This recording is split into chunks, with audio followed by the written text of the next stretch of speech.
Formulas देखते हैं वो या तो प्रोपोर्शन होते हैं। प्रोपोर्शन में क्या होता है कि जो डिनोमिनेटर्स में आपकी टोटल पॉपुलेशन होती है जिसमें कोई भी डिजीज भी हो सकता है और हेल्दी भी हो सकता है, या आप रेशोज उसमें जनरेट करते हैं। रेशो में तो होता है इस तरह से कि आप उस सेपरेट करते हैं दो तरह से, डिजीज कितने हैं और जो नॉन डिजीज हैं वो कितने हैं।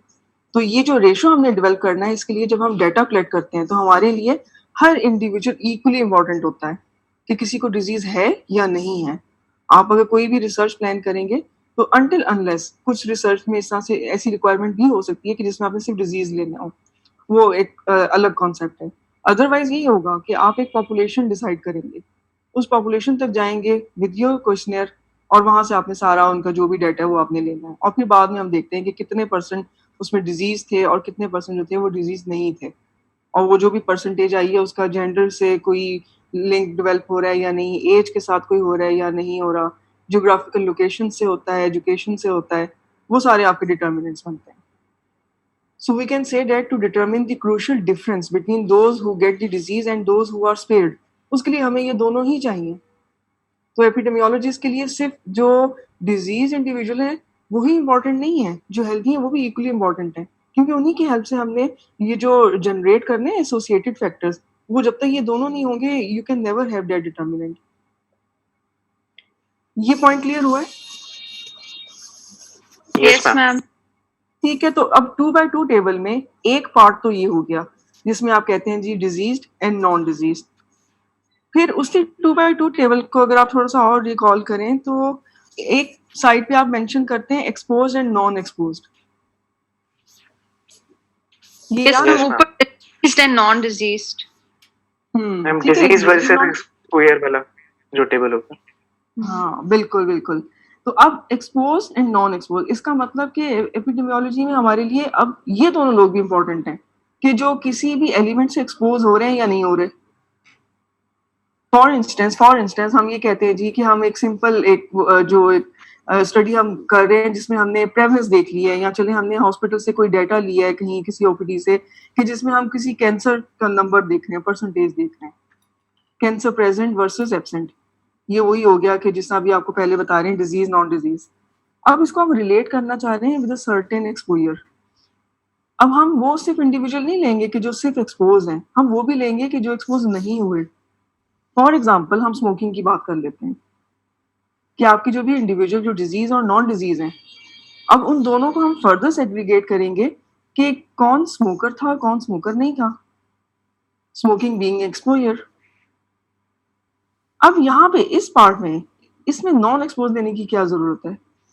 हम सिर्फ एक्सपोज के साथ क्यों नहीं काम कर रहे? क्योंकि मैम डिजीज तो नॉन एक्सपोज में भी एग्जिस्ट कर रही है ना ma'am. Yes ma'am, background ma'am जो क्वेश्चन एंड स्टडी है मैम, जो बैकग्राउंड रिस्क है। जी जी प्लीज बोलें, कंप्लीट करें मैम। यही मैम जो क्वेश्चन एंड स्टडी है मैम, बेसिकली वही डिमांड कर रहा है ना मैम। क्योंकि देखें जरूरी नहीं है कि अगर कोई स्मोकर है तो उसे लाजमी ही होगा लंग कैंसर या कोई भी, और अगर कोई नॉन स्मोकर है तो जरूरी नहीं है कि उसे वो डिजीज नहीं होगी।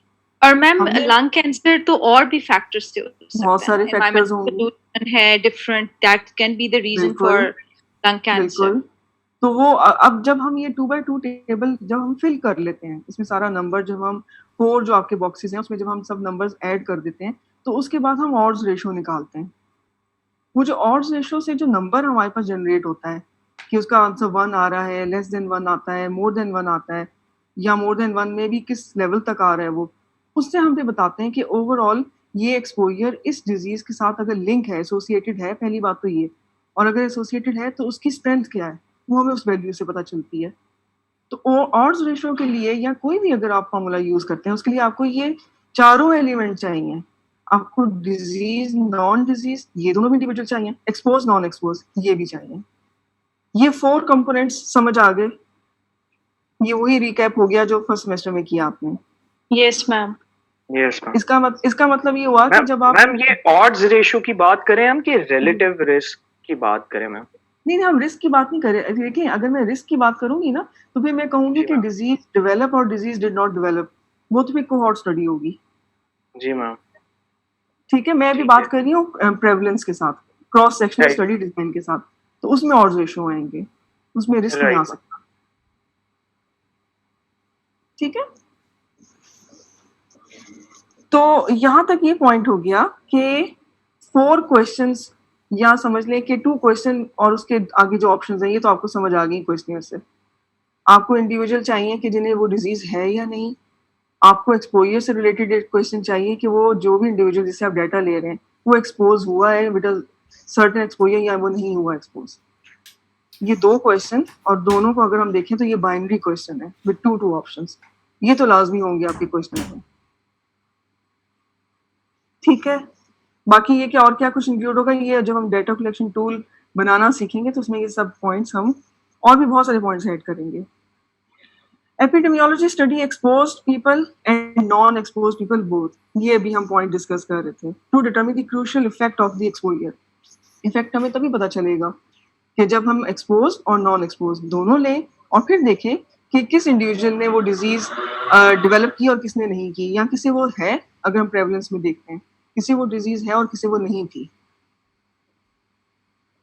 ठीक है, मैं ये बात हमने ध्यान से रखनी होती है जहन में बोलते हुए कि हम डिजीज डेवलपमेंट की बात कर रहे हैं या प्रेजेंस और एब्सेंस की बात कर रहे हैं। इफ आई से डेवलपमेंट तो इसका मतलब कि ये कोहॉर्ट स्टडी डिजाइन होगा जिसमें हमने स्टार्ट में सारे हेल्दी इंडिविजुअल लिए होंगे। थोड़ा सा अगर आप रिकॉल करें कोहॉर्ट और प्रोस्पेक्टिव या जिसे हम लॉन्गिट्यूडनल स्टडी डिजाइन कहते हैं, तो उसका बेसिक कॉन्सेप्ट यही होता है, you have to start with a cohort of healthy individuals. Cross sectional में ऐसा नहीं होता। इस स्लाइड पे कोई confusion? No ma'am. Okay, now ma'am next एक चीज मैंने पूछनी है मैम, ये जो क्रॉस सेक्शनल और केस कंट्रोल है आदि वैलिड मतलब ये क्लोज टू क्लोज हैं? टू सम एक्सटेंट कह सकते हैं। डिफरेंस तो है वो अभी आगे स्टडी डिजाइन से जो बात, क्योंकि मैम उसमें भी हम डिजीज ही लेते थे जो हाँ, केस ऐसे कंट्रोल था, लेते थे, वो भी तो prevalence इसमें के भी साथ मैम होता है। ठीक है। बिल्कुल ऐसे ही है। उसमें डिफरेंस क्या है वो भी अभी आपको बताती हूँ। दैट शुड बी ठीक है ma'am. Clear. Okay, now next the descriptive and analytic epidemiology. Descriptive basically जो words है आपको समझ आ रही है, जैसे descriptive biostatistics होती है, आपने simply describe करना होता है ऐसे number से, examining the distribution of disease in a population and observing the basic features of its distribution. इसमें as such कहीं पे कोई बहुत मुश्किल का formula use नहीं करना आपने, कोई odds ratio, risk इस तरह की कोई चीज, attributable risk इस तरह की कोई आप नहीं यूज करते, स्टैंडर्डाइज नहीं कर रहे होते आप, इसमें सिंपल परसेंटेजेस के साथ या मीन के साथ रिपोर्ट करते हैं। This is descriptive epidemiology. यानी डिस्क्रिप्टिव एपिडेमियोलॉजी को कवर करने के लिए you will need descriptive biostatistics. ठीक है मैम, जो मीन मीडियम मोड और स्टैंडर्ड डेविएशन तक है दैट इज डिस्क्रिप्टिव। बिल्कुल, दिस इज डिस्क्रिप्टिव, बिल्कुल। Okay ma'am. ठीक है, टेस्ट नहीं आएंगे इसमें कोई भी जो आप पढ़ते हैं बायोस्टैटिस्टिक्स में, वो नहीं आएंगे। Next is the analytic epidemiology, or you can say inferential biostatistics, इसी के साथ cover होगी। Investigating a hypothesis about the cause of disease by studying how exposure relate to disease.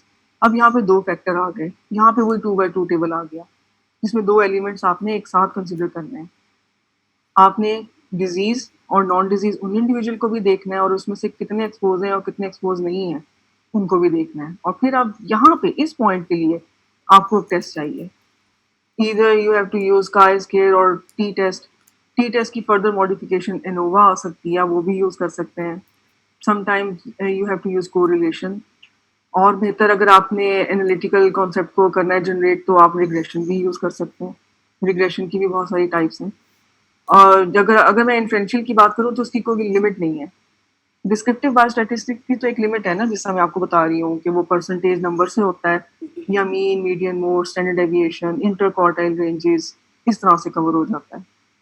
लेकिन मैम हर रिसर्च क्वेश्चन में मैम हमारे पास हमने दोनों चीजें इंडिविजुअली करनी होती हैं। दोनों ही करनी होती है। नहीं देखें, अच्छा इसमें एक और पॉइंट कि डिस्क्रिप्टिव तो लाजमी करना है हर रिसर्च में। ठीक है, कोई रिसर्च ऐसी नहीं हो सकती कि जिसमें डिस्क्रिप्टिव एपिडेमियोलॉजी या डिस्क्रिप्टिव बायोस्टैटिस्टिक्स यूज ना हो, दिस इज इम्पॉसिबल। लेकिन ऐसी रिसर्च जरूर हो सकती है कि जिसमें आप एनालिटिकल या इन्फ्रेंशियल पार्ट यूज ना करें। It depends on your objective. अगर आपकी स्टडी का ऑब्जेक्टिव ही यही है कि आपने सिर्फ डिस्ट्रीब्यूशन देखनी थी, सिर्फ फ्रीक्वेंसी देखनी है आपने, तो बस फिर तो आप डिस्क्रिप्टिव करेंगे। लेकिन अगर आप ये कह रहे हैं कि आप डिटर्मिनेंट्स देखना चाहते हैं और you want to find out risk factors, ठीक है, या आप सिर्फ रिस्क देखना चाहते हैं, इंसिडेंट्स देखना चाहते हैं, उसके लिए फिर आपने एनालिटिकल में आना है। ये डिपेंड कर रहा होता है कि आपका ऑब्जेक्टिव क्या है। बहुत सारी रिसर्च दुनिया में ऐसी होती हैं जो सिर्फ डिस्क्रिप्टिव होती हैं, इन्फ्लुएंशियल नहीं होता उसमें। लेकिन डिस्क्रिप्टिव के बगैर कोई रिसर्च नहीं होती। ये पॉइंट क्लियर हुआ है? Yes ma'am. जैसा देखें, एक एग्जांपल मैं आपको देती हूँ। आप लोगों ने डिफरेंट ये जो गवर्नमेंट के सर्वेज होते हैं वो देखे होंगे। जैसे ये पीडीएचएस समझ लें आप, इसको अगर आप रीड कर लें। और कौन से हैं, जैसे ये जो एसडीजी से रिलेटेड रिपोर्ट्स आती हैं वो देख लें। सिंपल आप सर्वेज देख लें। सिंपल सर्वे वो क्या हो रहा होता है, उसमें आपको नंबर, परसेंटेजेस या कहीं mean, median, interquartile ranges, may be standard deviation, ये आपको नजर आ जाएगा। उसमें कहीं पे भी कोई पी वैल्यू, कोई आपको टेक्निकल टर्म नहीं नजर आती किसी टेस्ट की। तो सिर्फ descriptive studies, yes they do exist, लेकिन एनालिटिकल पार्ट जो है ये ऑप्शनल होता है। ये डिपेंड करता है आपके ऑब्जेक्टिव पे। Ma'am how do you define that किसी डिस्क्रिप्टिव स्टडी की आपने एनालिटिकल करनी है? मतलब उसमें कोई क्राइटेरिया होगा ना कि इनकी तो करनी ही है आपने लाजमी एनालिटिकल स्टडी। देखिए, इसमें जब आप अपने लिए रिसर्च प्लान करेंगी थर्ड सेमेस्टर में, जब आप अपने लिए कोई भी टॉपिक फाइनल करेंगी, तो उस वक्त आप सोचेंगी कि आपके पास कितना टाइम अवेलेबल है, कितने रिसोर्सेज हैं, आप जिस टॉपिक को लेना चाह रही हैं उसमें एनालिटिकल करने के लिए जो डिटर्मिनेंट्स आपके जहन में आ रहे हैं, उसके लिए आपको कितना और लिटरेचर सर्च करना होगा। ये ना हो कि आप वो करती रहें और आपका रिसर्च वर्क पूरा ही ना हो। अगर तो आप कर सकती हैं with in time, with in budget, ठीक है, तो फिर तो हम करते हैं। और मोस्टली थीसिस में हम क्योंकि टॉपिक ही ऐसा डिसाइड कर रहे होते हैं कि उसमें दोनों चीजें आ ही जाती हैं किसी ना किसी तरीके से। लेकिन फॉर एग्जांपल आप एक सर्वे कर रहे हैं जो प्रोविंशियल है, या आप पूरे मुल्क में एक सर्वे करना चाहते हैं, उसमें आपके पास इतना ज्यादा डाटा होता है कि समटाइम्स आप इंटेंशन नहीं करते, मुश्किल होता है, आप सिर्फ डिस्क्रिप्टिव रन करते हैं। गवर्नमेंट सर्वेज अगर आप नोटिस करें वो सारे डिस्क्रिप्टिव ही होते हैं। उसमें सिर्फ डाटा लेके एज सेकेंडरी डाटा हम फर्दर इन्फ्लुएंशियल कोई आर्टिकल पब्लिश कर सकते हैं, लेकिन ओरिजिनल जो आपकी रिपोर्ट होती है वो सिर्फ डिस्क्रिप्टिव होती है, क्योंकि उसमें पॉपुलेशन या सैंपल साइज कह लें, वो उसका नंबर बहुत ज्यादा होता है। ठीक है, ये तो डिपेंड कर रहा होता है कि आप कितना हैंडल कर सकते हैं। दूसरा इसमें पॉइंट एक एडिशनल हम ये कह सकते हैं कि अगर कोई ऐसी कंडीशन या किसी ऐसी डिजीज के साथ आप काम करना चाह रहे हैं, या कोई भी ऐसा टॉपिक आपके जहन में आया है कि जिस पे ऐसा पहले कभी काम ही नहीं हुआ, तो उसके लिए अगर हम फर्स्ट स्टेप ले रहे हैं तो वो सिर्फ डिस्क्रिप्टिव ही अगर हो तो वो एनफ होता है।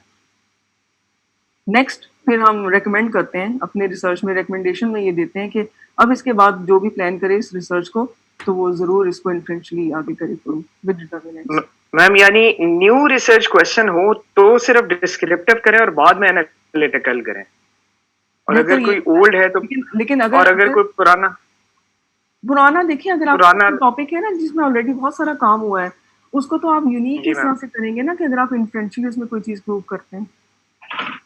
नहीं मैम, उसमें अगर हम कोई वेरिएबल अगर चेंज कर देते हैं, हाँ, कोई सिर्फ वेरिएबल की बात नहीं होगी, वो तो फिर आप पूरा उसमें कोई एक डोमेन या ऐड करेंगे। जैसे चले फर्ज करें, मैं ये कह रही हूँ कि कोई भी रिसर्च आपने पढ़ी है,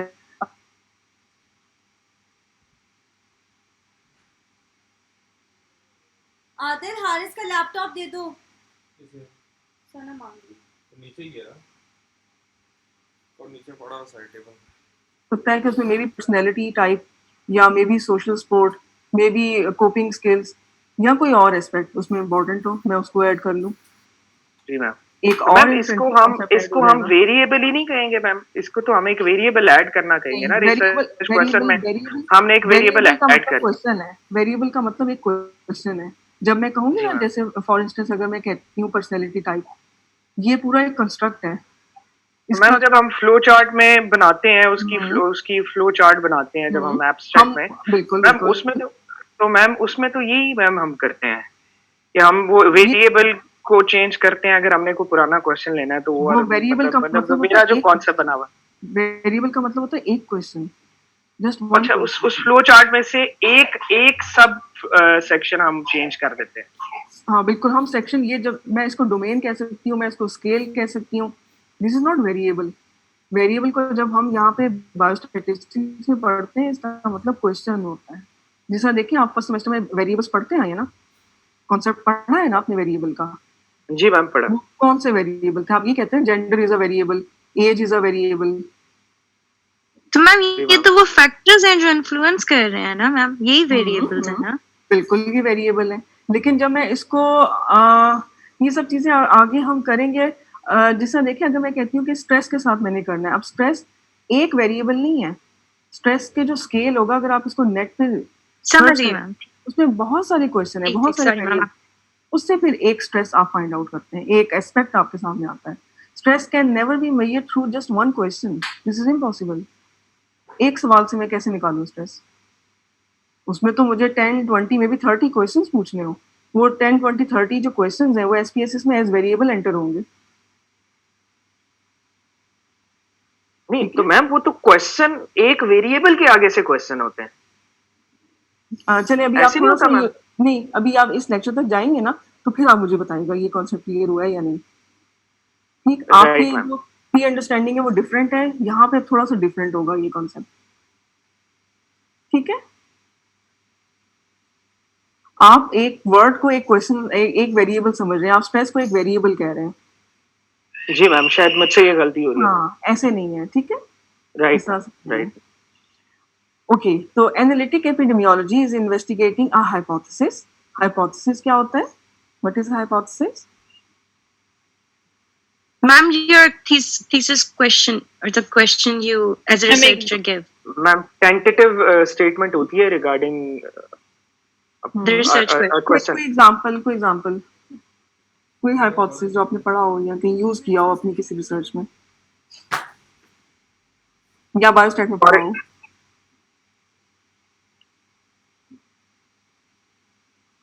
मैम जिसमें हम नल हाइपोथेसिस और अल्टरनेटिव हाइपोथेसिस स्टेट करते हैं। कोई नल हाइपोथेसिस की स्टेटमेंट बोलें। Ma'am, null hypothesis says there is no difference between two variables. variables. There's no difference in salary between Fauji Foundation teachers and Shifa teachers. ठीक है, ठीक है। यानी जब हम हाइपोथेसिस की बात करते हैं तो हम इसे बाइफरकेट करते हैं into null and alternate hypothesis. Null hypothesis में हम ये समझ रहे होते हैं, इस तरह से हम इसको आगे डिपिक्ट करते हैं कि कोई डिफरेंस नहीं है या कोई एसोसिएशन नहीं है, कोई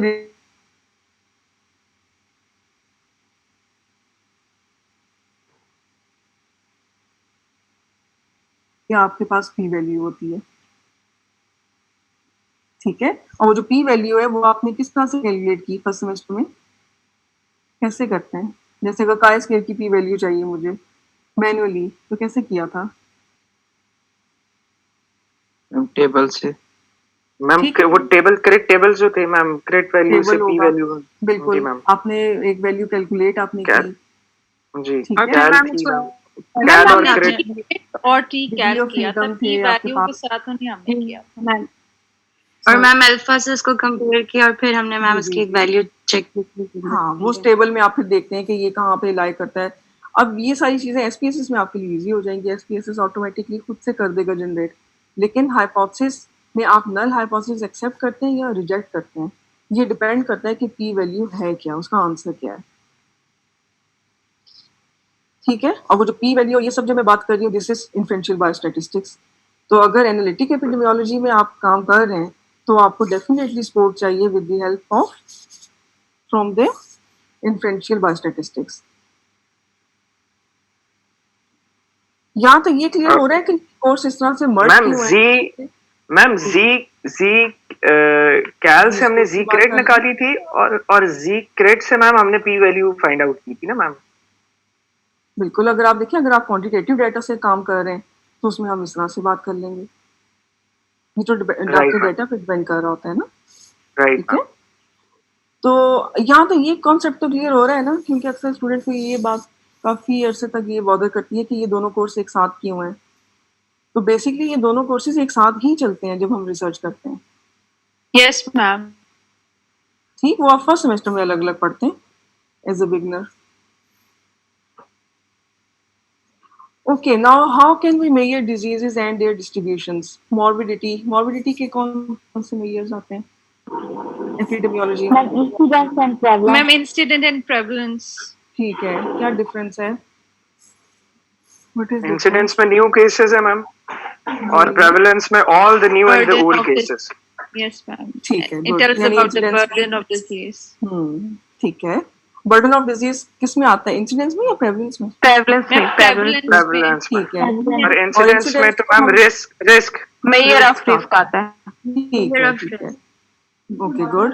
और अगर हम इंसिडेंस और प्रेवलेंस के लिए स्टडी डिजाइन प्लान करते हैं दोनों के लिए, एक ही चल सकता है या मुझे सेपरेट कोई डिजाइन Yes, मैम सोचना होगा? सेपरेट होता है मैम. इंसिडेंट के लिए Ma'am, कोहॉर्ट cohort स्टडी में डिजाइन है, दोनों और मैम Ma'am. प्रेवलेंस के लिए क्रॉस सेक्शनल और केस कंट्रोल. को ठीक है, चलिए. Ma'am, ठीक है, एक पॉइंट cohort हो में गया. we can actually calculate incidence and prevalence both as if my cohort में concept is right. कोहॉर्ट में हम दोनों कर लेते हैं.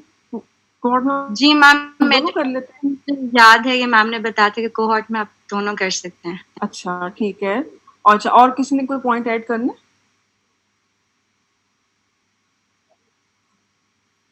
मैम मेरे तो ख्याल से इंसिडेंट्स में सिर्फ वो होता है, एक स्टडी डिजाइन होता है, कोहॉर्ट स्टडी डिजाइन. मैम अगर कोहॉर्ट में इंसिडेंस कैलकुलेट कर सके तो प्रेवलेंस क्यों नहीं कर सकते? ऐसे तो नहीं हो सकता. प्रेवलेंस में मैम मेरे ख्याल अच्छा, से चले मुझे ये बताएं ये कोहॉर्ट स्टडी डिजाइन हम यूज करते कब है? क्या होता है ज़हन में हमारे सवाल जो हम ये करते हैं यूज? मैम Cohort design कब इंसिडेंट्स यूज करते हैं? मैम प्रोस्पेक्टिव जाते हैं हम बैक इन टाइम. नहीं, मैं रेट्रोस्पेक्टिव की बात नहीं कर रही. I am talking about prospective. ठीक है मैम उसमें तो हेल्दी पॉपुलेशन को लेके जो है ना हर बंदे का फॉलो अप कर रहे हैं ना मैम. हाँ. जो कोहॉर्ट नहीं, मुझे ये पॉइंट क्लियर करें कि हम प्रेवलेंस कैसे निकालेंगे कोहॉर्ट में. मुझे ये पॉइंट क्लियर करें. मैं मुझे नहीं मैम लगता निकाल. मैम हम्म. कोई सवाल मैम, बोल रहे हो? जी बोले, प्लीज बोले, टर्न बाय टर्न सब बोले. अच्छा मैम, सॉरी. मुझे सॉरी.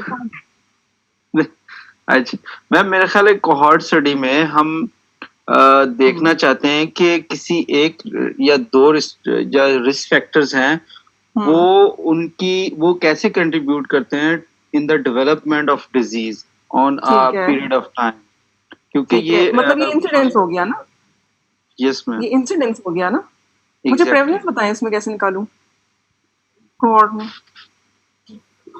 ये बताएं मुझे. प्रेवलेंस तो आती जाएगी ना जब वो नॉन डिजीज से डिजीज होते जाएंगे. तो उनको मैं मतलब अपने कोहॉर्ट से निकालती जाऊं?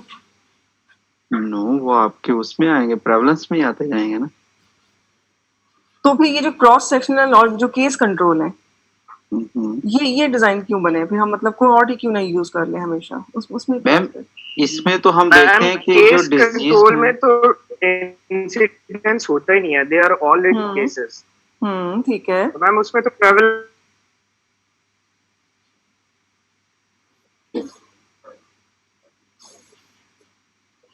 मैम मुझे इसका एक्चुअली कंसेप्ट समझ आया था क्योंकि मैंने ये पॉइंट रेज किया था कि इसमें दोनों हो सकते हैं.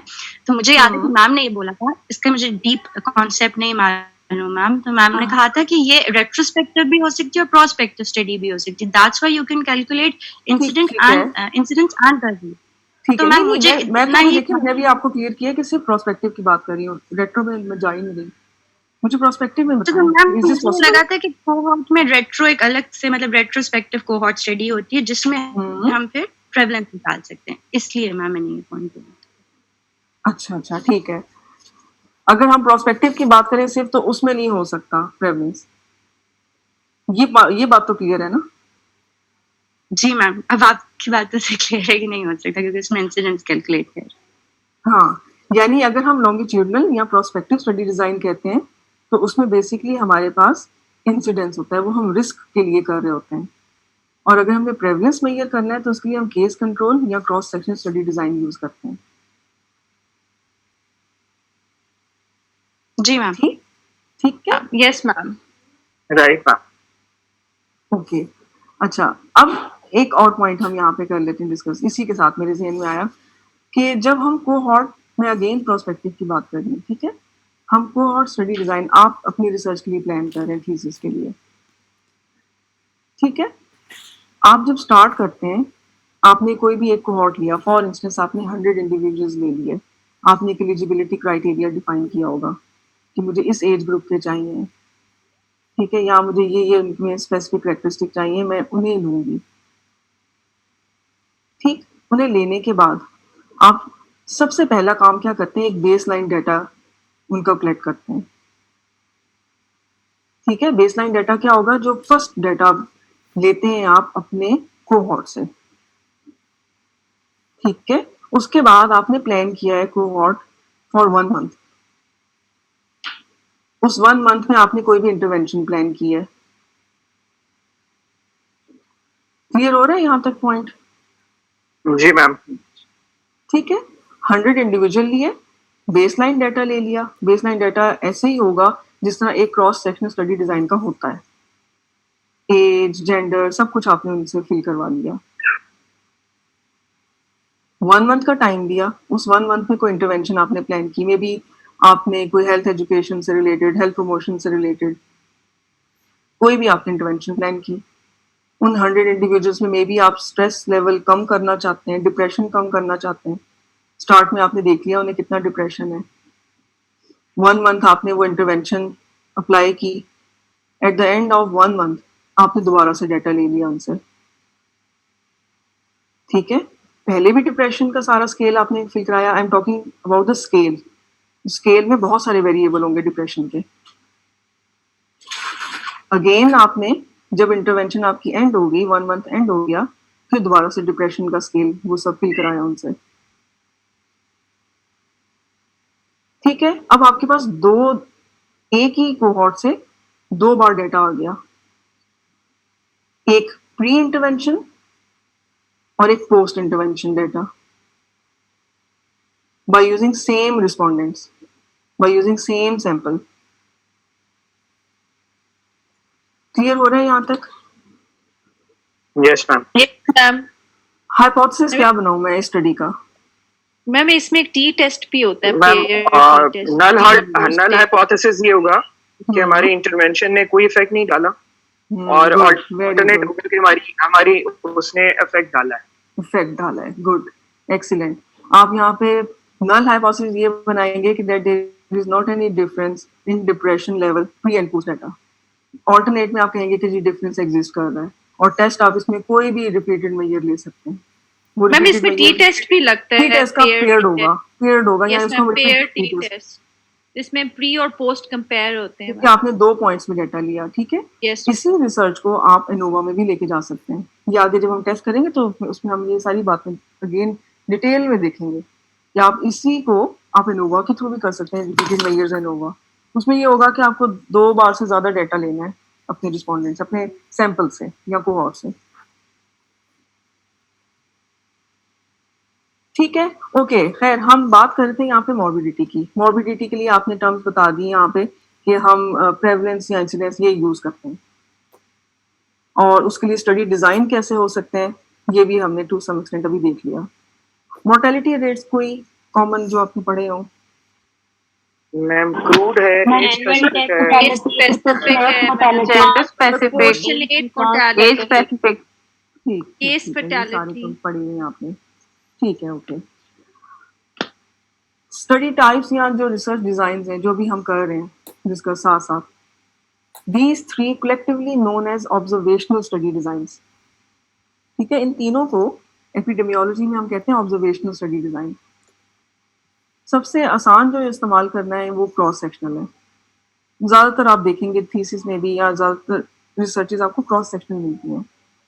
उसके बाद फिर हम जंप करते हैं केस कंट्रोल पे, यानी सेकंड पॉइंट पे यहाँ पे केस कंट्रोल होना चाहिए। थर्ड हमारे पास लेवल आता है कोहॉर्ट का। ठीक है, cross sectional number 1 easy to use, this is not expensive. आराम से आप जाएंगे, एक दफा गए, डाटा आपने ले लिया।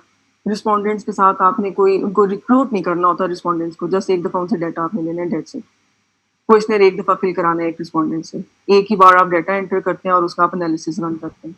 This is cross sectional. Cross sectional में ऐसा हरगिज नहीं होता कि मैं ये डिफाइन करूं कि ये नंबर मुझे इतना चाहिए। ठीक है, फॉर एग्जांपल इसमें हम ये नहीं कहेंगे, जैसे अगर मैं कहूँ कि मुझे 50-50 यानी 1:1 रेशो चाहिए लंग कैंसर पेशेंट्स और जो नॉर्मल इंडिविजुअल हैं। अब जब मैं क्रॉस सेक्शनली डाटा कलेक्ट कर रही हूँ उसमें कोई भी नंबर आ सकता है। ये भी हो सकता है कि बहुत सारा नंबर नॉर्मल इंडिविजुअल्स का आ गया, कम उस डिजीज के साथ आए हैं, एंड वाइस वर्सा। ये क्रॉस सेक्शनल है, यही इसका सबसे बड़ा फ्लॉ है। ठीक है, अगर आपने रिसर्च आर्टिकल्स कभी पढ़े हों, उसमें जो डिस्कशन का पार्ट होता है, आर्टिकल में लास्ट में जो डिस्कशन पार्ट होता है, उसमें रिसर्चर्स ये बात डिस्कस करते हैं कि अगर पी वैल्यू 0.05 से कम भी है, यानी हम तो ये कर लेते हैं ना फौरन से कंप्यूट कि जी पी वैल्यू 0.05 से कम है, इसका मतलब ये डिटर्मिनेंट है। साथ उसके जो इम्पोर्टेंट एलिमेंट है इसकी इंटरप्रिटेशन में, वो ये है कि जो भी आप फैक्टर जिसके साथ रिलेट कर रहे हैं, उसमें नंबर में, उन दोनों के नंबर में बहुत ज्यादा डिफरेंस तो नहीं। फॉर एग्जाम्पल, मैं एक रिसर्च प्लान कर रही थी, मैंने जब वो सारा डेटा एनालाइज किया तो मैंने ये कहा that gender was determinant of the state. ठीक है, इस कंडीशन के लिए जेंडर एक डिटर्मिनेंट था। उसको, उस डेटा को जब डीपली हमने इंटरप्रेट किया तो उसमें ये बात हमने नोटिस की कि फीमेल का नंबर बहुत कम है और मेल का नंबर बहुत ज्यादा था। मे बी 300 मेल रिस्पॉन्डेंट्स थे और 50 फीमेल थी या 150 फीमेल थी। बेशक आपकी पी वैल्यू 0.05 से बहुत कम आ गई है, लेकिन यहाँ पे कहीं ना कहीं ये बात सोचने की जरूरत है कि ये जो नंबर में इतना ज्यादा डिफरेंस है, इससे तो कहीं टेक्निकली वो जो फॉर्मूला हम यूज कर रहे हैं किसी भी टेस्ट के लिए, उसमें तो नहीं आ रहा आंसर इस वजह से। इस चीज को रूल आउट करने के लिए हम केस कंट्रोल स्टडी यूज करते हैं। केस कंट्रोल में क्या होता है, उसमें हम सबसे पहले 1:1 के साथ काम करते हैं। स्टडी की पावर इंक्रीज करने के लिए हम 1:3 तक जा सकते हैं, जिसमें हम कंट्रोल 3 टाइम्स ले लेते हैं एज कम्पेयर टू केस। ये पॉइंट रिलेट हो रहा है, समझ आ रहा है? यस यहाँ पे अभी हम सिर्फ इन दो, जिसमें हम कहते हैं कि प्रेवलेंस हम यूज कर रहे हैं, एक क्रॉस सेक्शन और एक केस कंट्रोल। अगर ये दोनों प्रेवलेंस के साथ ही काम कर रही हैं तो ये दो अलग अलग स्टडीज क्यों हैं? वो बेसिकली क्यों है, क्योंकि हम यहाँ पे किसी भी डिटर्मिनेंट का नंबर या किसी भी जो डिजीज है उसका नंबर कम ज्यादा करके देखते हैं कि क्या फिर भी पी वैल्यू 0.05 से कम आती है या नहीं। क्रॉस सेक्शन में ये हम नहीं कर सकते, क्योंकि उसमें तो हमने किसी भी जगह जाना है, जो भी रिस्पॉन्डेंट जैसा मिल रहा है, एलिजिबिलिटी में जो पूरा उतर रहा है उसे डेटा लेना है। केस कंट्रोल में आप डिफाइन करके जाते हैं, आप ये डिफाइन करते हैं पहले कि इतने मुझे नंबर केस का चाहिए और इतना कंट्रोल का चाहिए, और फिर आप उनसे डेटा लेते हैं। तो मैम ये तो फिर हॉस्पिटल्स में नहीं होता होगा केस कंट्रोल? नहीं, ये यूनिवर्सिटीज में भी हो सकता है, कहीं भी हो सकता है, इसमें तो कुछ नहीं है। ये तो आपने डिफाइन करना है ना कि आपको केस कंट्रोल कहाँ से चाहिए। ठीक है तो मैम। फिर ठीक इस अभी जो मैंने आर्टिकल आपसे शेयर किया ये मैंने किया क्रॉस सेक्शन का, मैं कोहॉर्ट का भी करूंगी और केस कंट्रोल का भी करूंगी। मैम हम इन डेप्थ में स्टडी डिजाइन्स को पढ़ेंगे ना मैम अगेन, या वैसे इसमें मेरा जो कंटेंट है उसमें है नहीं स्टडी डिजाइन। चलें ठीक आप है लोग मैम, कहेंगे तो मैं खुद ये अच्छे से कर लेंगे। मैम हमने सिर्फ क्रॉस सेक्शनल नहीं पढ़ा हुआ, बाकी दो तो हमने पढ़े हैं। अच्छा ठीक है, चलिए क्रॉस सेक्शनल का तो मैंने भी आर्टिकल आपके साथ शेयर किया है ना, इसको आप रीड करें एक दफा, आपको पता चल जाएगा ओवरऑल के इसका जो मेथड्स का सेक्शन है वो रीड करें। ओके ठीक है, आगे एक्टिविटीज में भी हम रखेंगे इस आर्टिकल को, तो आपको ये क्लियर हो जाएगा। तो क्रॉस सेक्शनल तो काम क्रॉस सेक्शनल ही हो गया ना, एक जगह पे जो भी जैसा भी इंडिविजुअल मिल रहा है, जो एलिजिबिलिटी क्राइटेरिया फुलफिल कर रहा है, आपने उससे डाटा लिया। केस कंट्रोल में आप डिफाइन करके लेते हैं, आप एक रेशो डिसाइड करके लेते हैं सैंपल साइज कैलकुलेशन से पहले। आप पहले डिसाइड करते हैं कि आपको 1:1 चाहिए, 1:2 चाहिए, 1:3 चाहिए। कोहॉर्ट स्टडी डिजाइन हम क्यों यूज करते हैं, जिसका अभी हम पहले डिस्कस करते आए हैं। बेसिकली रिस्क या इंसिडेंस के लिए हम कोहॉर्ट स्टडी डिजाइन यूज करते हैं।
ओके, यहाँ तक बेसिक तो आपको कुछ आइडिया हो गया है ना स्टडी डिजाइन्स का? एक सिर्फ क्रॉस सेक्शनल आपने नहीं पढ़ा हुआ था, बाकी तो आपने ऑलरेडी किए हुए हैं।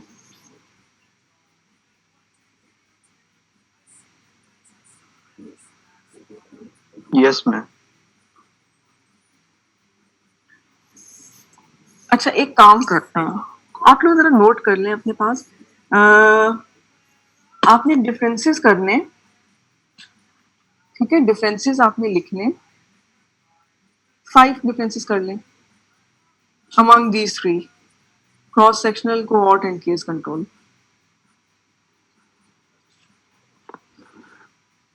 मैम असाइनमेंट के तौर पे या वैसे ही फॉर डिस्कशन बेस? नहीं, इसके असाइनमेंट जो है वो फिर इसी बस डिस्कशन के लिए ना, रिवीजन का है ना जी, जस्ट फॉर डिस्कशन। डिस्कशन कह लेंगे कि आप लोग खुद समझें कि आपको क्लियर है ये स्टडी डिजाइन या नहीं। जहां पे आप स्टक हो रहे हैं ना जिस पॉइंट पे, वो फिर आप मुझे बताएं,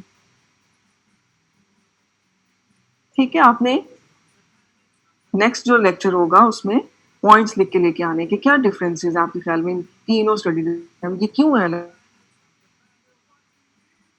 What are you eating, Zayan? इनके प्रोस कौन आप डिस्कस कर सकते हैं, प्रोसीजर जो कुछ भी आता है जहन में, ठीक है? वो आपने लिखना है, मिनिमम 5।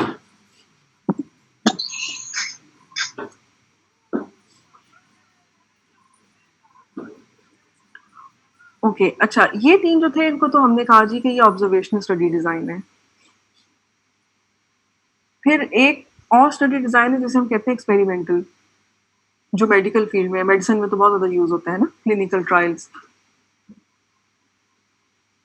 ये आप में से किसी ने कभी यूज किए किसी रिसर्च में? जैसे RCT हम कहते हैं ना, रैंडमाइज कंट्रोल ट्रायल, वो क्या होता है? ये पढ़ा था? चले ये बता दे मुझे, फर्स्ट सेमेस्टर में पढ़ा था? No, ma'am. No ma'am, no ma'am, actually ये तो बड़े प्रोफेशनल लेवल पे मेरा ख्याल है होता है। हमने बेसिकली एक was part of that start में, जब जी। हमने रैंडम कंट्रोल ट्रायल हाँ, किए में फॉर स्टंटिंग, तो उसमें हमने एक इंटरवेंशन दी थी उनको, हाँ, यस, मदर्स को और चिल्ड्रन टाइप को। ठीक है। So this type of study design. अच्छा, बेसिकली इसमें इस तरह से होता है। अच्छा, आपने अगर नहीं की हुई तो मैं ना आपके साथ फिर एक मटेरियल शेयर करूंगी RCT का, सिर्फ अपनी इंफॉर्मेशन के लिए पढ़ लेगा, उसको पता होना चाहिए एटलीस्ट कि ये होता कैसे है। RCT में इस तरह से होता है, RCT में इस तरह से आप करते हैं प्लान कि आप सबसे पहले तो डिफाइन करते हैं एक अपनी पॉपुलेशन कि जिसमें आपने काम करना है। जैसे आपने कहा जी फीमेल ऑफ रिप्रोडक्टिव एज आपने लेनी है, या अगर बच्चे लेने हैं तो उनकी क्या एज होनी चाहिए। उस पॉपुलेशन में से फिर आप जैसे सैंपल साइज हम कैलकुलेट करते हैं, उस तरह से आप एक सैंपल कैलकुलेट करते हैं। लेट्स से आपका सैंपल साइज 200 आ गया फॉर एग्जांपल, ठीक है? अब ये जो 200 सैंपल है आपके पास, इसको अब आपने 2 ग्रुप्स में डिस्ट्रीब्यूट करना है। ये इसी तरह से ही है जैसे हम केस कंट्रोल की बात कर रहे हैं। केस कंट्रोल में लेकिन क्या है कि हम पहले डिफाइन कर रहे होते हैं कि डिजीज कितने लेने हैं और नॉन डिजीज कितने लेने हैं। इसमें डिजीज नॉन डिजीज का कॉन्सेप्ट नहीं है। इसमें नॉर्मल कोई भी इंडिविजुअल है, उन पे आपने कोई इंटरवेंशन अप्लाई करके देखना है रिजल्ट बाद में। वो कोई मेडिसिन भी हो सकती है, आप ऐसे भी कर सकते हैं कि एक ग्रुप जो है उसको आप कोई मेडिसिन या कोई ट्रीटमेंट दे रहे हैं कि जो प्रीवियसली यूज हो रहा है, और जो दूसरा ग्रुप आपने बनाया उसको आप कोई नया ट्रीटमेंट दे रहे हैं। अगर ट्रीटमेंट दे रहे हैं तो मैम दैट मींस कि वो डिजीज्ड है मैम। नहीं, देखिए, अब जैसे फर्ज करें अगर मैं ये कहूँ कि कोई भी इंडिविजुअल है, उसको मैं ये देखना चाहती हूँ कि इफेक्ट होता है किसी इंटरवेंशन का या नहीं होता। जरूरी नहीं कि मैं हमेशा डिजीज के साथ काम करूंगी। आप दोनों तरफ से टू एंड फ्रो मूव कर सकते हैं ना। बहुत सारी रिसर्चेस इस तरह से भी तो हो सकती है ना कि आप ये भी देख सकते हैं कि अगर ये इंटरवेंशन हो तो इससे डिजीज अपीयर होती है या नहीं होती। ये तो आपके इंटरवेंशन पे डिपेंड कर रहा होता है। और मैम अगर डिजीज्ड इंडिविजुअल को ले लें और कोई इंटरवेंशन, कोई एडिटिव इंटरवेंशन ऐड करें स्टैंडर्ड के साथ, फॉर एग्जांपल मैम ऑन्कोलॉजी में एक दफा हमने ट्रायल्स किए थे कि कैनबिस ऑयल का क्या एडिटिव इफेक्ट होता है। ठीक है, कोई हमने वो ऑन्कोलॉजी के कुछ पेशेंट सेलेक्ट किए और जिनको ओवेरियन कैंसर था और एक स्पेसिफिक स्टेज का ओवेरियन कैंसर था, और उनमें फिर हमने उनको कैनबिस ऑयल स्टार्ट करवाया और सबको? उसका हमने इफेक्ट देखा। नहीं मैम, मतलब 2 ग्रुप्स लिए ना, एक को स्टार्ट कराया और एक को नहीं करवाया, और एक को फिर ये देखा एक को आप कि बिल्कुल और बिल्कुल फिर बाद में हमने कंक्लूड किया, हमारे वो जो एचओडी थे, ही वाज अमेरिकन डिप्लोमेट, उन्होंने फिर ये कंक्लूड किया कि उसकी जो डिजीज रिग्रेशन थी वो बहुत जबरदस्त थी जिनमें हमने यूज करवाया था। मे बी उसका इनडायरेक्ट इफेक्ट था क्योंकि उनकी एपेटाइट बहुत बेहतर थी, उनकी स्लीप बहुत बेहतर थी, उनके डिप्रेशन इश्यूज थे। फैक्टर्स तो होंगे, वो तो कंफाउंडिंग फैक्टर्स या और बहुत सारी चीजें तो होती हैं, लेकिन बेसिकली ये आरसीटी है। अब लेकिन इसमें देखिए हमने इसे कहा है कि ये आरसीटी मतलब ये रैंडमाइज कंट्रोल ट्रायल है, तो इसमें अब रैंडमाइजेशन जो है ना, वो कॉन्सेप्ट क्या है कि वो जो आपने 2 ग्रुप्स में डिस्ट्रीब्यूट करना है ना, अपने पेशेंट कह लें चलें या जो भी आपके स्टडी सब्जेक्ट्स हैं, वो जो 2 ग्रुप में आपने अपने सैंपल को डिस्ट्रीब्यूट किया है, वो आपने रैंडमली करना है। यानी उसमें आपने अगर कहा जी कि मेरा सैंपल 200 का था, 100 आपने एक ग्रुप में और 100 दूसरे ग्रुप में आपने यूज करने हैं, लेकिन वो रैंडमली होगा। आपने कहा जी कि फर्स्ट नंबर आ गया, थर्ड आ गया, 100th आ गया, 50th आ गया, ये सारे आपने कहा ग्रुप 1 में आ गए, जो रिमेनिंग 100 थे वो दूसरे ग्रुप में आ गए। इसे फिर हम कहते हैं रैंडमाइज कंट्रोल ट्रायल। रैंडमाइजेशन करने के बाद आप करते हैं, इसके एथिकल ग्राउंड्स होते हैं ना मैम। राइट मैम जी, जी, जी, इसमें जो बोलिए। स्क्रीनिंग है वो जी। तो स्टार्ट में कर ली जाती है ना, बिकॉज जब हाँ जी, हमने बिल्कुल। इंडिविजुअल्स को, जो हमारे टारगेट इंडिविजुअल्स हैं, आपने जो उनको आपने एलिजिबिलिटी डिफाइन की हुई है उसके लिए आपको स्क्रीनिंग करनी पड़ेगी। स्क्रीनिंग करनी समटाइम्स पड़ेगी। आपने लेवल देखना होता है डिजीज का कि किस लेवल से आपने लेने हैं, समटाइम ये देखना होता है कि डिजीज लेने हैं या नहीं लेने। एग्जैक्टली। मैम। बिल्कुल। मैम ये रैंडमाइजेशन होती है आफ्टर कंसेंट। देखिए कंसेंट का पार्ट ये तो उसके हर लेवल पे चलता है। इसका तो प्रोटोकॉल अगर हम देखें ना, ये आरसीटीज का, उसके लिए तो कंसेंट आपका ये इस पे ये भी डिपेंड। एक और बात जो इसमें इम्पोर्टेंट है वो ये भी होती है कि आप ब्लाइंडिंग किस तरह से कर रहे हैं। अगर आपने ये किया हुआ है आरसीटी तो उसमें आपने सुना होगा कि ये सिंगल ब्लाइंड हो सकता है, ये डबल ब्लाइंड है, sometimes this is triple blind, तो उसके मुताबिक ही इसका चलता है कंसेंट। Right ma'am. ठीक है। हम जैसे विटामिन सी का स्टार्ट किया था एक दफा इन्होंने ऑन्कोलॉजी में। अच्छा ठीक है। उसको विटामिन सी की ड्रिप्स लगानी शुरू की थी ऑन्कोलॉजी के पेशेंट्स को, और उनमें बड़ी बड़ी इम्प्रूवमेंट्स आई थी, और उसको उन्होंने सिल्वर पेपर में रैप किया होता था ऐसे जैसे कीमोथेरेपी जो है वो दे रहे हैं। तो मैम वो उसका बड़ा एक एडिक्टिव इफेक्ट आया था मैम। ठीक है।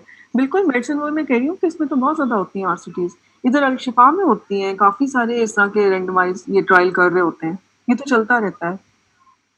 देखिए एविडेंस के लिए आपको ये चाहिए ना, आप जो इसी तरह से डेटा जनरेट करते हैं। जब आपने डिफरेंट ट्रीटमेंट्स को या किसी गोल्ड स्टैंडर्ड के साथ आपने मेजर करना है, किसी को कंपेयर करना है, आई मीन, तो उसके लिए आपको आरसीटी ही रन करनी होती है।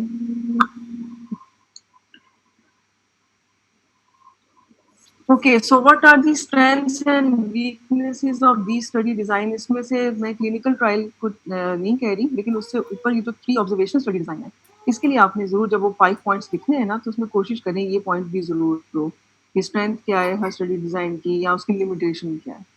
हर स्टडी डिजाइन की कोई ना कोई लिमिटेशन है। इसको आप फर्स्ट सेमेस्टर में आपने गॉर्डिस फॉलो किया है ना? यस मैम, गॉर्डिस। हाँ, उससे देख लें, उसमें तो बहुत अच्छा लिखा हुआ है। ठीक है मैम। अच्छा क्लियरली मेंशन है, वहां से रीड कर लें। Which study can or can't measure what, ये भी अभी हम वैसे साथ साथ डिस्कस करते हैं, लेकिन इसे एक पेपर पे जरूर लिखें एक जगह।